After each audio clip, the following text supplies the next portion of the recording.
Hello and welcome to Encounter Tribe. My name is Colette, and we are going to be talking really briefly about Shadrach, Meshach, and Abednego. This is in Daniel 3 when King Nebuchadnezzar wanted everybody to bow down and worship his created statue and his belief in their God, which was a false God. And Shadrach, Meshach, and Abednego was adamant that they would not bow down. So you have some other men who were telling on them, and it really infuriated King Nebuchadnezzar that not everybody was obeying his rules and his law. So they came up and he got even angrier at them when he said, just do it and everything will be okay. And they're like, no, we're not going to. We obey and follow the God Most High, the true God. And King Nebuchadnezzar did not understand that that was true. So he was very angry.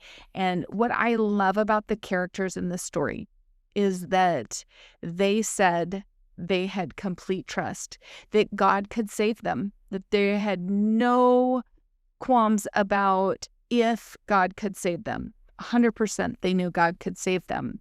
But the fascinating thing is they said, even if he doesn't choose to, that doesn't have any bearing on if I believe you or if you're real.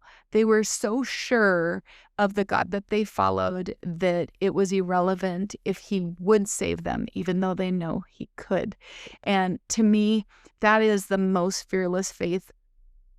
And it's also increasingly abundant trust.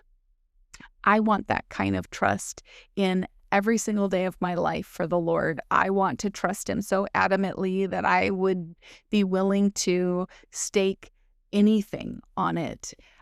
They stake their life, which is the biggest thing that I could think of. You think about things in our world today, like our finances or our health or our vehicles or something. Are we even scared about losing finances when God tells us to do something and we question, or maybe we're not obedient because we can't see how it would turn out? And I think of this situation as the utmost fearless faith to stake their life on the fact that God is who he says he is, and they have nothing inside of them that is not going to believe him and walk that out. And so I hope that every day of my life reflects that kind of faith, that I would stake things that are really important on trusting that when God says something and who he is always where my faith lands, where my trust lands. And I know that there are areas that God is cleaning out of fear and continues to just completely purify me from all fear so that I can be in complete trust. And so I love the story because it just fills my heart and it increases my faith. It solidifies my faith that, man, if they can risk their life, then I can risk embarrassment maybe. Like, that's kind of one of the ones, even getting on this platform, it's like, maybe somebody doesn't like me. Oh my goodness. What is that in comparison to these men who are willing to give up their lives? And so in the end, they get put in the fire, and there is another person that meets him in the fire and is with them inside of there. And finally, Nebuchadnezzar says, come on out. So they come out and they don't smell at all like smoke.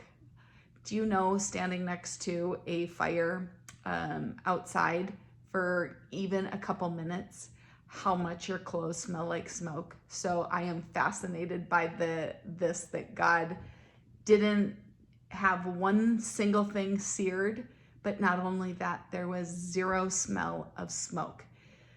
The God we follow is amazing.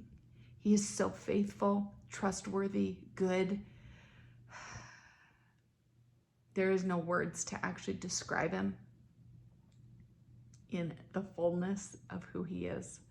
So praise the Lord that we know him, that he knows us, that we are his and he is ours. So blessings to you, and we'll see you tomorrow.